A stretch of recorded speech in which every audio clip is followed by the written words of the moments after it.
I was shopping with my husband Ethan when I heard a voice I hadn't heard in years.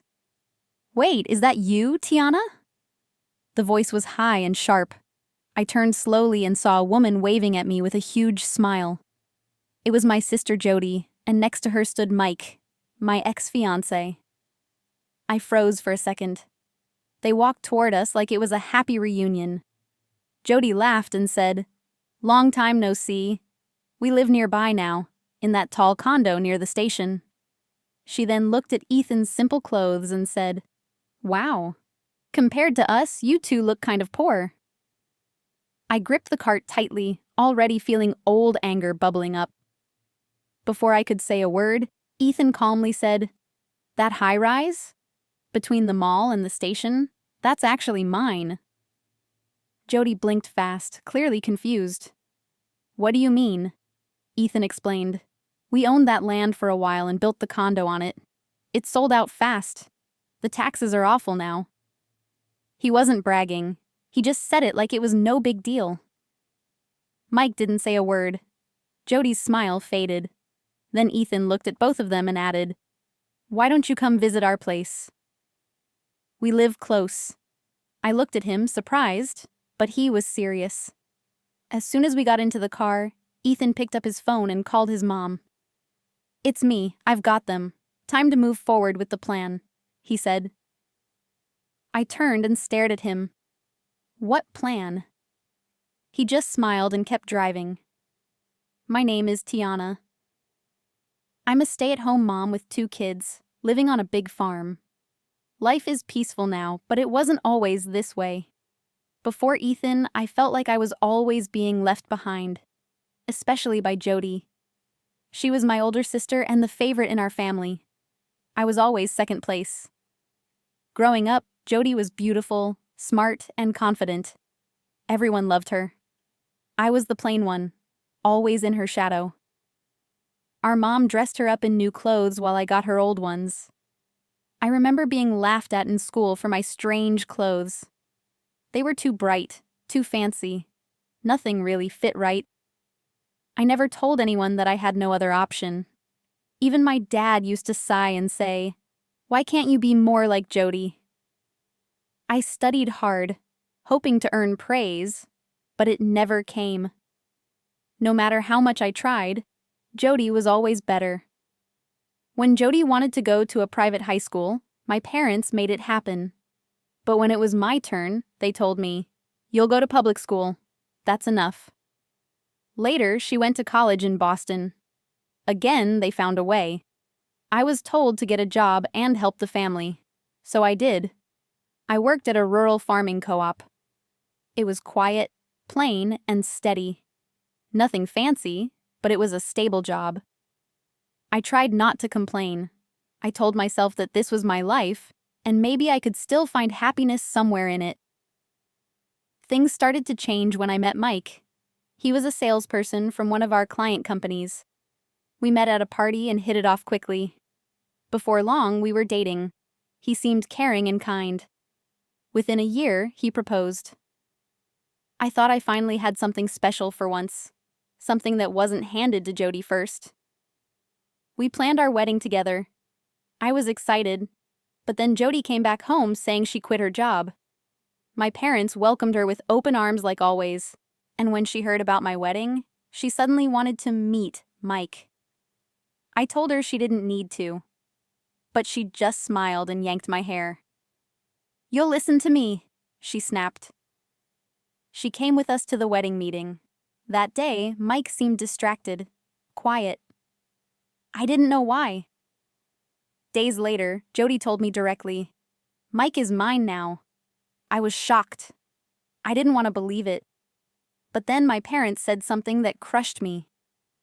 "It's simple," they said. "Just switch you out for Jody. The wedding is still happening." I felt like I had been replaced, erased like I didn't matter. I was furious, but completely powerless. When I told Mike I wouldn't go through with it, he said, "I have to take responsibility." Jody had lied and told him she might be pregnant. My own sister tricked him and stole him from me, and my parents supported her. I wanted to scream, to fight. But what could I do? I had no one on my side. That's when my youngest sister Risa spoke up. She told me, "You'll keep losing if you stay here." Her words hit me hard. She was right, so I left. I told my boss about what happened. He didn't let me quit. Instead, he gave me a transfer. I packed my things and moved far away. No one came to stop me. No one cared. But for the first time, I could breathe. I started fresh in a quiet town, working at a new branch of the co-op. I didn't know anyone, but I didn't feel trapped anymore. Then, at another party, I met Ethan. He worked on a nearby farm. We talked and he made me laugh. We began seeing each other. When he took me to meet his family, I was nervous. But they welcomed me like one of their own. It felt like I'd stepped into another world. Ethan's parents were warm and full of life. His mom made amazing meals, and his dad told funny stories. They listened to me, really listened. When I told them what had happened with Jody and my parents, they were furious. "You're our daughter now," Ethan's mom said. I had never felt so protected. When Ethan proposed, I said yes. My parents didn't even attend our wedding. "Too embarrassed to show up," they said. Ethan's mom took the phone from me and said, "That's fine. Tiana is ours now." I had finally found a real family, one that truly cared about me. After we got married, I kept working for a while. Ethan and his family told me not to rush into farm work. "Do what fits you," they said. When I became pregnant, I stopped working to raise our children. Then came another child, and another. I found joy in the busy farm life. We grew vegetables, milked cows, and raised happy kids. The meals were fresh and full of love. Our kids ran around with big smiles every day. It was nothing like the life I had left behind. Here, I wasn't invisible. I was part of something good. One day, Ethan's mom told us, "Go enjoy a day out. Just the two of you."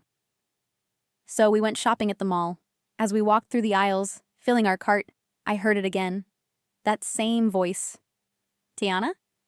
I turned. "Jody?" And Mike. She grinned and bragged, "We live in that fancy condo now." Then she looked Ethan up and down and smirked. "Farming must be hard, huh?" Ethan didn't react. He simply said, "That condo? We built it." Jody blinked. "Excuse me?" "We owned the land, built the building, sold the units. Now we just pay the high taxes," he said calmly. Jody's smile froze. Mike looked confused. Ethan then invited them to our home. On the way, he made another quiet phone call. "They're coming," he said. I asked what was going on. He just smiled and said, "You'll see." When we arrived, his family welcomed Jody and Mike like nothing was wrong. But something was definitely happening. Ethan handed Mike an envelope. "Take a look," he said. Inside were photos, Jody with another man, at hotels, at their condo, caught on camera. Mike's hands shook as he looked through the pictures. "What is this?" he asked. Jody's face turned pale. Mike stared at Jody. "So this is why you never wanted kids," he said. She started denying it, but the proof was there. More pictures, more hotel visits. Ethan's father shook his head. "She stole your man, and now she cheats on him too?" Mike reached into the folder and pulled out divorce papers. "You told me you were pregnant. That's why I married you, but it was all a lie." Jody panicked. "I don't have money." Mike replied, "Then go back home and figure it out." He dropped the papers in her lap and started to walk away. Jody chased after him, wearing her expensive clothes and high heels. Then, slip! She fell right into a pile of soft, warm cow manure. Two farm dogs ran up and started licking her face. "Get off me!" she screamed. "Sorry," Ethan called out. "They just want to play." Covered in filth, she cried out, "It stinks!" Mike didn't even look back. Our neighbor, who worked at the condo, later called. "The hallway stinks. We're charging her." Turns out Ethan's family had been watching her all along. When they heard she was moving into the condo, they made sure it would be ours. Risa later told me Jody and Mike officially divorced. "It was a mess," she said, laughing. Risa took over our family home and made it clear Jody was not welcome back. "You made your bed," she told her. As for me, I had just given birth to my third child. Life was simple, but full of love. My kids played in the fields. Ethan kissed me goodnight every evening, and my in-laws smiled like I was their own daughter. I had finally found peace. And as I watched the sunset that day, I knew I would never go back.